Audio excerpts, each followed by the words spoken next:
ನಮಸ್ತೆ ಗೆಳೆಯರೇ, ಸಂಜಯ್ ಎಕ್ಸ್‌ಪ್ರೆಸ್‌ಗೆ ಸ್ವಾಗತ. ಅದೇನು ಬಿಗ್ ಬಾಸ್ ಸೀಸನ್ 12ಕ್ಕೆ ಮುಗಿಯದ ಸಂಕಷ್ಟ. ಸಾಮಾಜಿಕ ಕಾರ್ಯಕರ್ತೆ ಸಂಧ್ಯಾ ಎನ್ ಪವಿತ್ರರಿಂದ ಮಹಿಳಾ ಆಯೋಗಕ್ಕೆ ದೂರು. ನಟ ಬಿಗ್ ಬಾಸ್ ನಿರೂಪಕ ಕಿಚ್ಚ ಸುದೀಪ್ ವಿರುದ್ಧವೇ ದೂರು ನೀಡಿದ್ದಾರೆ. ಬಿಗ್ ಬಾಸ್ ಸ್ಪರ್ಧಿ ರಕ್ಷಿತಾ ಮೇಲಿನ ಅವಮಾನಕರ ಹೇಳಿಕೆ ಖಂಡಿಸಿ ದೂರು ಸಲ್ಲಿಸಿದ್ದಾರೆ ಸಂಧ್ಯಾ. ಕಾರ್ಯಕ್ರಮದಲ್ಲಿ ನಿರೂಪಕ ನಟ ಸುದೀಪ್ ಅವರು ಪಿತ್ತ ನೆತ್ತಿಗೇರುತ್ತೆ ಎಂಬ ಹೇಳಿಕೆಯಿಂದ ರಕ್ಷಿತಾಗೆ ಅವಮಾನ ಮಾಡಿದ್ದಾರೆ. ಸ್ಪರ್ಧಿ ರಕ್ಷಿತಾ ಶೆಟ್ಟಿಗೆ ಮತ್ತೊಬ್ಬ ಸ್ಪರ್ಧಿ ಅಶ್ವಿನಿಯಿಂದ ಅವಮಾನ ಆರೋಪ ಹಾಗೂ ಗಿಲ್ಲಿ ನಟನ ಮೇಲೆ ರಿಷಿಕಾರಿಂದ ಹಲ್ಲೆ ಖಂಡಿಸಿಯೂ ಸಹ ದೂರು ನೀಡಿದ್ದಾರೆ.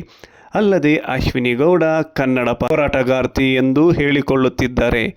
ಆದರೆ ಕಾರ್ಯಕ್ರಮದಲ್ಲಿ ಒಂದು ಕನ್ನಡ ಪದ ಬಳಕೆಯಾಗುತ್ತಿಲ್ಲ, ಹೆಚ್ಚಾಗಿ ಇಂಗ್ಲಿಷ್ ಪದವೇ ಬಳಕೆ ಮಾಡುತ್ತಿದ್ದಾರೆ. ಇದು ಕರ್ನಾಟಕ ರಕ್ಷಣಾ ವೇದಿಕೆಗೆ ಅವಮಾನ.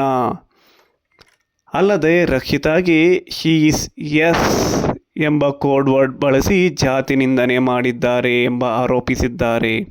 ಹೀಗಾಗಿ ಕೂಡಲೇ ನಟ ಸುದೀಪ್, ಅಶ್ವಿನಿ ಗೌಡ, ರಿಷಿಕಾ ವಿರುದ್ಧ ಕ್ರಮಕ್ಕೆ ಆಗ್ರಹಿಸಿದ್ದಾರೆ. ಎಲ್ಲ ತಪ್ಪಿತಸ್ಥರ ವಿರುದ್ಧ ಕ್ರಮಕ್ಕೆ ಆಗ್ರಹಿಸಿದ ಸಾಮಾಜಿಕ ಹೋರಾಟಗಾರ್ತಿ ಸಂಧ್ಯಾ.